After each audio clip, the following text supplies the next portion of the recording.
झुकता है अमेरिका, झुकाने वाला चाहिए। भागता है इजराइल, दौड़ाने वाला चाहिए। लात खाता है अमेरिका, लतियाने वाला चाहिए। मतलब ऐसा कुछ भी नहीं जो नामुमकिन है, बस जैसे को तैसा जवाब देने वाला चाहिए। खासकर ईरान ने अमेरिका को नाको चने चबाने के लिए मजबूर कर दिया है। अब यकीन कर लेना चाहिए कि सुपर पावर इस दुनिया में मौजूद नहीं है। जिसके हाथ में लाठी होगी, भैंस भी उसी के पास होगी। अब डंके की चोट पर कहा जाना चाहिए कि अमेरिका लात भी खाता है, अमेरिका जूते भी खाता है, अमेरिका तमाचे भी खाता है, अमेरिका मार खाकर भाग जाता है।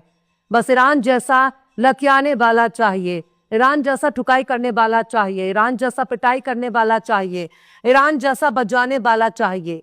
इसके बाद क्या अमेरिका और क्या इजराइल। अब अमेरिका ही ईरान के सामने टिक नहीं पा रहा तो इजराइल के आखिर क्या बिसात। और अरब के जुब्बे वालों की गिनती न 3 में है न 13 में है, क्योंकि मुकाबले में है ईरान। सलाम, नमस्ते, सत श्री अकाल। मैं हूं आपके साथ हर्षिता मिश्रा और आप देख रहे हैं टाइम्स मेल। ईरान को सबक सिखाने के लिए जंग छेड़ने वाला ट्रंप अब खामोशी से भागने की फिराक में है। अब डोनाल्ड ट्रंप चाहता है कि चुपचाप से बोरिया बिस्तर समेटकर मिडिल ईस्ट से खिसक लिया जाए, ताकि ये थोड़ी बहुत बची कुची इज्जत है वो नीलाम होने से बच जाए। और वो चाहता है कि हार्मुज जाए भार में, अपनी लुटिया डुबाने से कोई फायदा नहीं है। डोनाल्ड ट्रंप अब चुपचाप अपना कच्चा लंगोट समेट कर खिसक जाना चाहता है, पर यह बात अमेरिकी मीडिया में सामने आ गई है।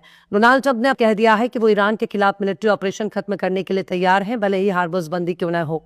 यह दावा अमेरिका अखबार वॉल स्ट्रीट जर्नल ने किया है। वॉल स्ट्रीट जर्नल ने अमेरिकी अफसरों के हवाले से बताया कि ट्रंप के हामियों ने जायजा लिया है कि इस अहम समुद्री रास्ते को जबरदस्ती खोलने का मिशन लड़ाई को उनके तय मुद्दत से ज्यादा आगे ले जाएगा। अमेरिका ने 4 से 6 हफ्ते में इस जंग को खत्म करने का दावा किया है, जिसमें से 4 हफ्ते पूरे हो गए हैं। 1 महीना मुकम्मल हो गया है और अब अमेरिका की डेडलाइन खत्म होती जा रही है। इससे पहले ही बोरिया बिस्तर समेट कर रफू चक्कर ना हो, वरना बुरी तरह से बेइज्जत होना पड़ेगा।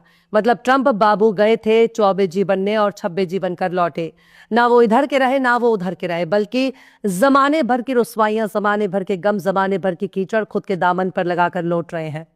ट्रंप बाबू इस जंग से लौटना चाहते हैं। उनकी जितनी भी ताकत थी वो ईरान पर हमला करके खत्म हो गई है। उनके पास हथियार, गोला बारूद की कमी हो गई है। पूरी दुनिया में जितने भी उनके मिलिट्री अड्डे हैं, सब इस वक्त मिडिल ईस्ट के मिलिट्री अड्डों को देखकर खौफजदा है। अब अगर चाइना चाहे तो बड़ी आसानी से ताइवान पर कब्जा कर सकता है। अब नॉर्थ कोरिया चाहे तो बड़ी आसानी से साउथ कोरिया पर कब्जा करके फिर से पहले जैसा बड़ा कोरियन अंपायर बना सकता है। अब अगर रूस भी चाहे तो एक ही दिन में पूरे यूक्रेन पर कब्जा कर सकता है। लेकिन इंटरनेशनल कानून ने ताकत दिखाने से रोक रखा है। पर यही कानून अमेरिका और इजराइल पर लागू नहीं होता। यही वजह है कि आज अमेरिका अकेला खड़ा है। ईरान से लड़ने के चक्कर में ना उनकी चड्डी बची है ना बनिया।